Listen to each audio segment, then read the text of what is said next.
Indiana Disability History Project, Indiana Institute on Disability and Community, Indiana University. Reaching my dream job. Al Hublar. As Mark left high school, there was no plan.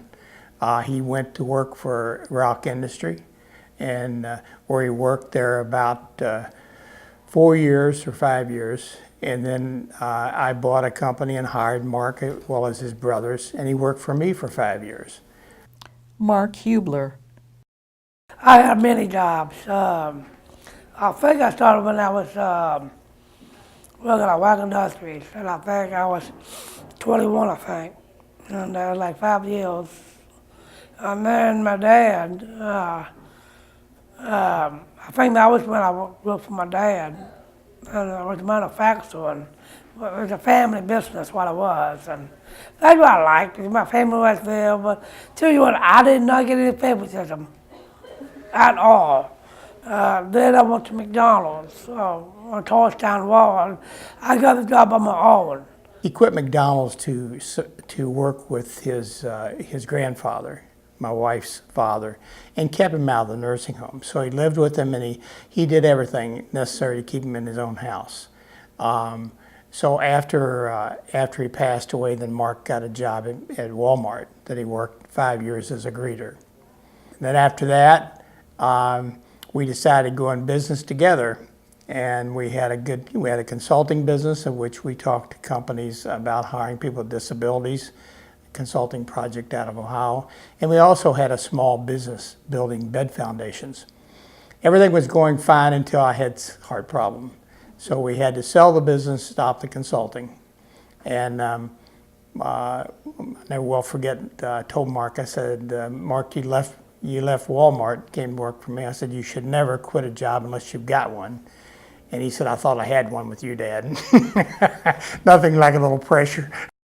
Well, I will tell you what, it wouldn't be for college. I went through college, but I want to be just like my three brothers. They went through college, and I want to be a college student. So I went through college with what's called the Down Syndrome of Louisville Connection.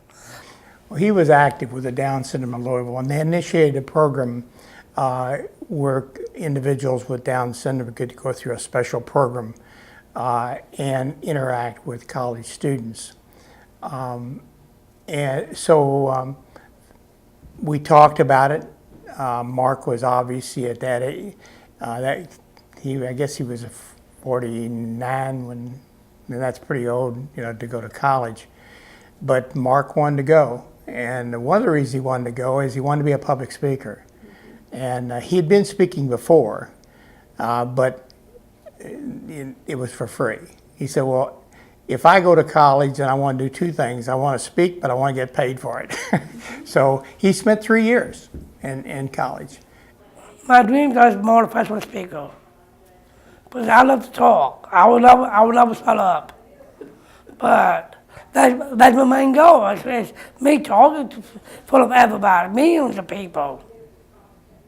I mean, I went to Virginia to do my presentation. I went to Lexington, Kentucky. I went to Penn State, Pennsylvania. I have to give credit to my dad and my mom because they pushed me the way I am now. Even my brothers, I mean, that's what got me talking. I mean, I had to stand up for my rights. But I went up there, I went through college, and did my public speaking, and I'm talking on behalf of my friends who has a disability. He has a special message. His message is, I can do it, you can do it. And I think the difference with Mark, and he is really now starting to develop a strong speaking engagement, which I told him he could never make a living speaking. Well, now I'm not too sure. I think he can. He's been up, he's gotten the award for the Self-Advocate Helen Keller Award in Virginia. He's been nominated, or he was chosen to be one of 10 Faces of Compassion with the Festival of Faith.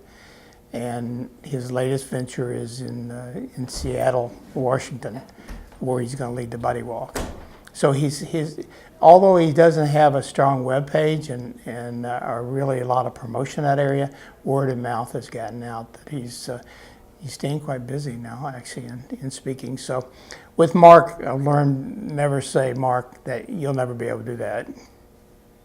Music, Redwood Trail.